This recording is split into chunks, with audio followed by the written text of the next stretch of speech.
Sunday morning. We've got some sort of bluish in the sky. Horrendous storm the last 2 days though. So windy, it wasn't really safe to be outside yesterday. But I'm going to go down the back of the yard because the day after I went away, we had 2 inches of rain, which was like the most rain we'd had since January this year. And I thought, oh, that's it, they won't get any field work done.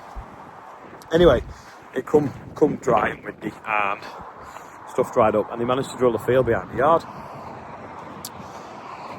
Sort of a week into me being in Australia. Now, a week later, you wouldn't believe the results. So I'm going to show you because it's just amazed me. It must have been pretty warm when I've been gone, because now we've got a lovely field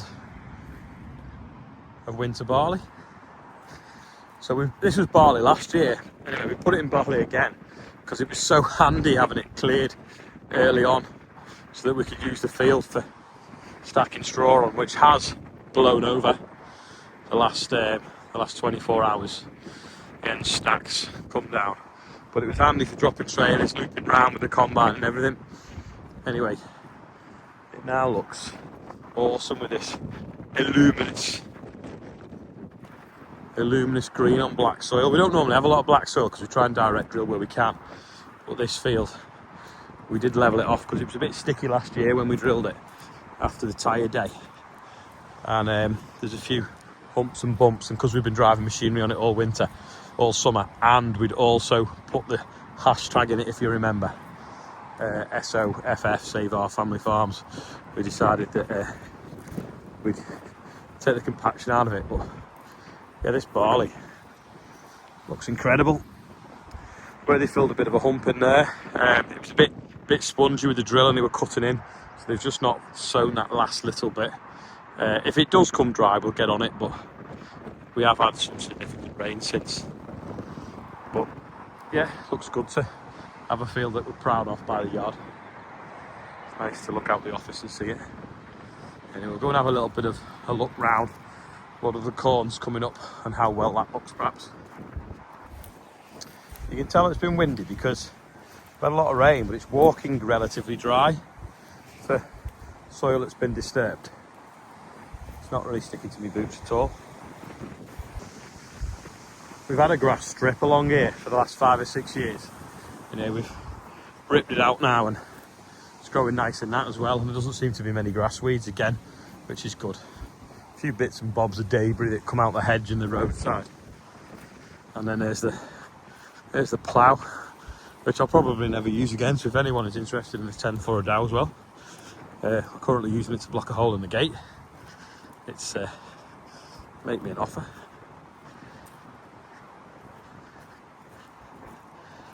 It's just once the headstock standing back up. I think they pulled it forwards with the Merlo rather than putting it on a tractor to go through the gate, and the headstock's flopped over. It's got good metal on it though. See all the pigeons jumping up off this cover crop that's in flower. This cover crop was sown, I don't know, a month maybe after over there where it's in flower. It's going to zoom or not, maybe not.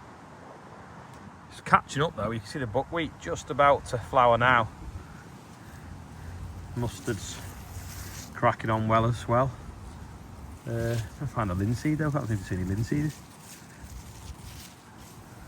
Black oats are romping away as well actually. Yeah, buckwheat's probably going to flower first. It's funny, isn't it? Whereas on the other crops, it was depending on the sowing time, different things prefer different weather patterns. It's got plenty of ground cover, which is good, protect the soil. Stuff sown a bit earlier. You've got the Vasilia in flower, and actually even setting some seeds nearly now. Buckwheat well away, similar sort of thing. And then the mustard already got pods on it.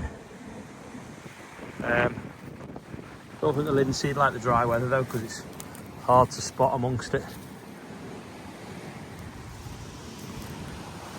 Yeah, I can't just see it either. Oh, here you go. There's some linseed as well in flower. They were probably blown off yesterday, to be honest.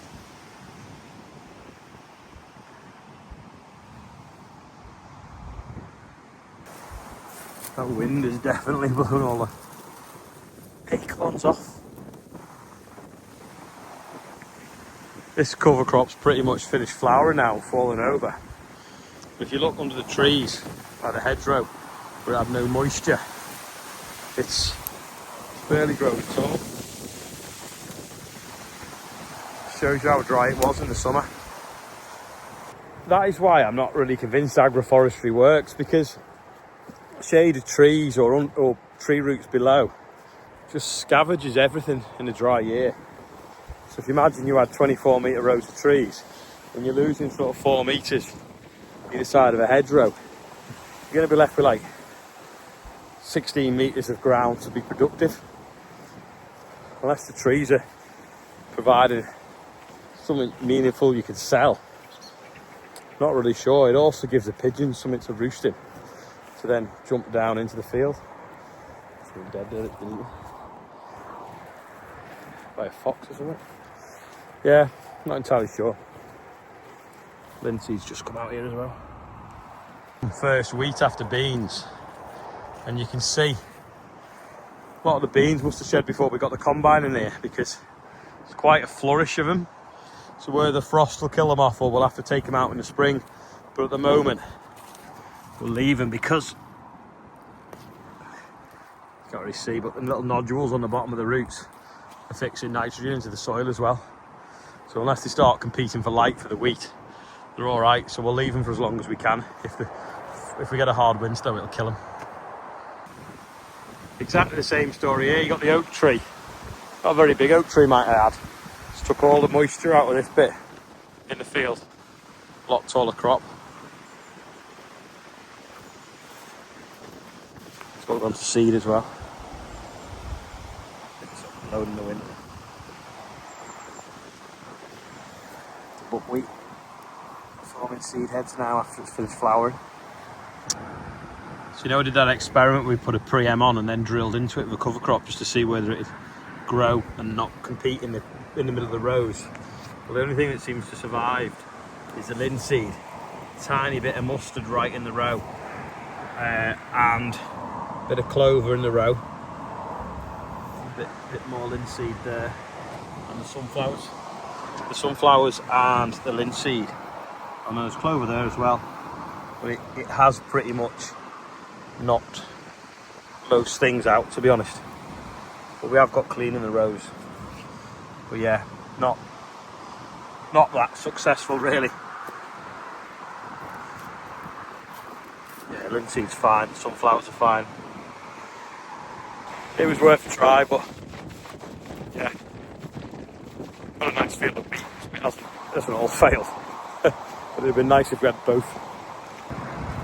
It's Kelsall auction on Friday this week, so Rob's putting some bits and bobs in it that he's got, and I think Ian's actually selling his trailer in it, so they've loaded it all up ready to go this week.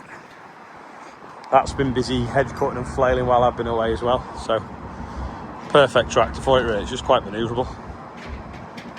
The drill's tucked up in what we call store 4.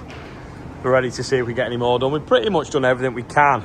If we do get the weather though, we will put a little bit more wheat in on some ground, but I'm happy where we're up to at the moment, considering it's early October. I've come in here to quickly do the birthdays. We've only got 2 really today. We've got 3. Barry Fuller and Jake Elmson, and Fiona Seeley, I think it's pronounced, is 30. But I've put 2 on from the days before as well, just so you can take a picture if you really wanted. So Kieran McLaughlin from Melbourne, I think, and Stephen Higgins was 30 as well the day before. So there you go, happy birthday everyone on there.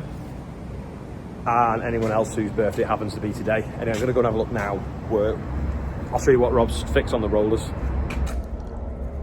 While I was away, they harvested the sunflowers, as you saw. They were a bit damp, so they've been drying on this floor. You have to dry them really quick, otherwise they go a little bit mouldy, as you can see.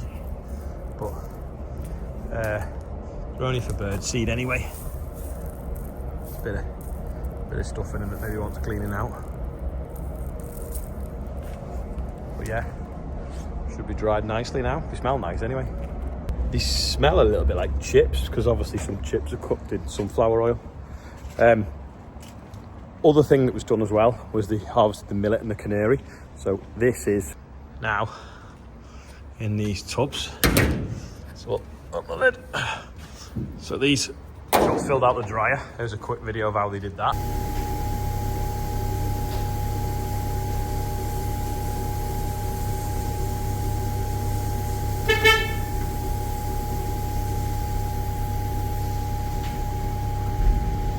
And then now we've got a mixture of millet and canary seed. It's hard to really tell the difference, to be fair. You've got the canary seed, which is like the sort of like the ones that look like wheat, and then the millet is the ones that are more round. Yeah, we've got a nice mixture. So with that mixed with the sunflowers and some wheat, we can make some nice birdie mixes. Available online very soon is the plan. But perfect, them hoppers. So there's 1, 2, 3, 4, 5 of them. There is there.